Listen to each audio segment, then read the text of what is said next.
Tonight, before you go to sleep, try a small thought experiment. Remove your front door, remove your windows, remove your locks, remove your walls, now remove your neighbors, remove the police, remove your phone, remove every modern invention that helps you feel safe after dark. Now imagine stepping outside and trying to sleep, not for one night, for your entire life, because for most of human history, that was normal. No bedrooms, no houses, no alarm systems, no safe neighborhoods, just darkness. And somewhere beyond that darkness, things with sharper teeth than you were awake. Think about how strange this is.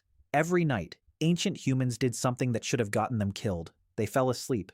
For hours. Again and again. For hundreds of thousands of years. And somehow they survived. That should bother you. Because humans are terrible at being animals. We can't see well in the dark. We can't smell danger coming. We don't have claws. We don't have fangs. We aren't especially fast.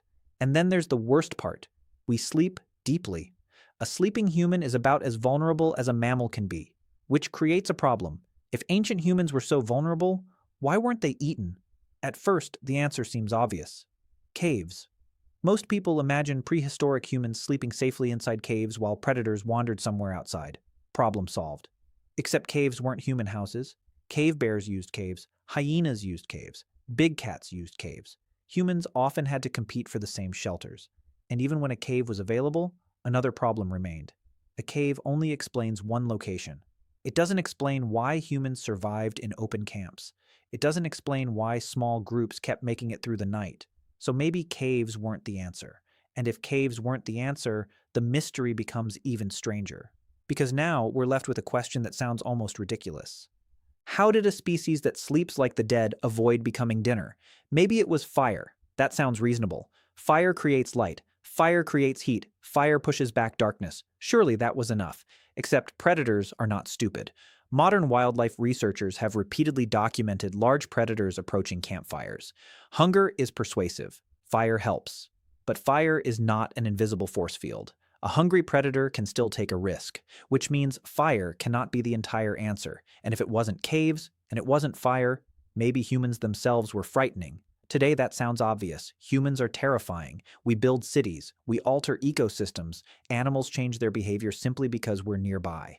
But ancient humans weren't modern humans. Imagine looking at one from a predator's perspective. No claws, no fangs, no armor, no impressive speed. Then every night that strange primate becomes unconscious. Honestly, ancient humans don't look like predators. They look like prey, which means something strange happened. Somehow humans became safer than they had any right to be. And the weirdest part is that the answer may have nothing to do with predators at all, because the real mystery isn't why didn't predators attack sleeping humans?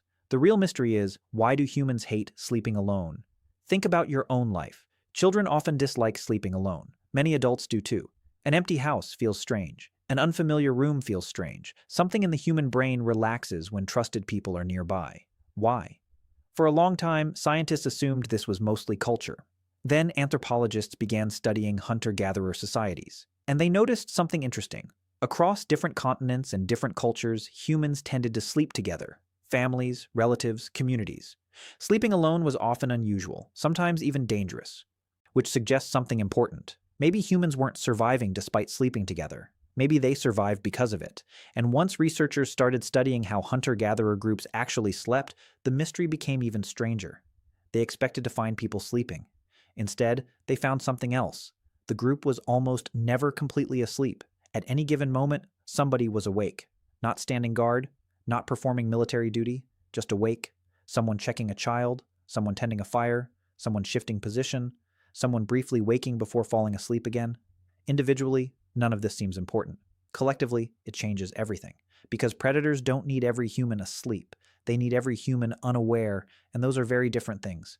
Imagine you're a leopard approaching a camp. You see still bodies. The opportunity looks perfect. Then, somebody moves. A child wakes up. Someone coughs. The fire shifts. Another person sits upright. Suddenly, the situation becomes uncertain, and predators hate uncertainty. Most predators are not looking for a fight. They're looking for an easy meal. An injured predator can starve. A failed attack wastes energy. Everything in a predator's brain is asking the same question. Is this worth it?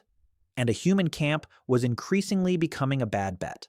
Not because humans were individually dangerous, because they were collectively unpredictable. This is where the story takes an unexpected turn. The thing protecting ancient humans may not have been fire. It may not have been caves. It may not even have been weapons. It may have been other humans. Most animals solve sleep individually. Humans solved sleep socially. That's a completely different strategy. A deer survives because its own senses stay alert. A human survives because somebody else's senses stay alert. The burden is shared. The risk is shared. The awareness is shared. In a strange way, humans didn't eliminate vulnerability. They distributed it. And once you see this, something else becomes obvious. Every invention, every language, every civilization depended on one simple thing: people waking up. For hundreds of thousands of years, human knowledge could only survive if enough humans survived the night. Tonight, you'll lock your door. You'll turn off the lights. You'll fall asleep without thinking much about it. Because sleep feels safe, normal, automatic. But for most of human history, safety wasn't a wall. It wasn't a lock. It wasn't an alarm system. It was other people. A circle of humans around a fire, some asleep, some awake. All connected by a simple, unspoken agreement. If danger comes, nobody faces it alone. And somewhere in a chain stretching back thousands of generations, someone woke up when they didn't have to. Someone heard a sound. Someone checked the fire. Someone stayed alert a little longer. Long enough for the people around them to see another sunrise. Long enough for history to continue. Long enough for you to be here. Because the reason you're able to fall asleep tonight may be that for hundreds of thousands of years, somebody else didn't.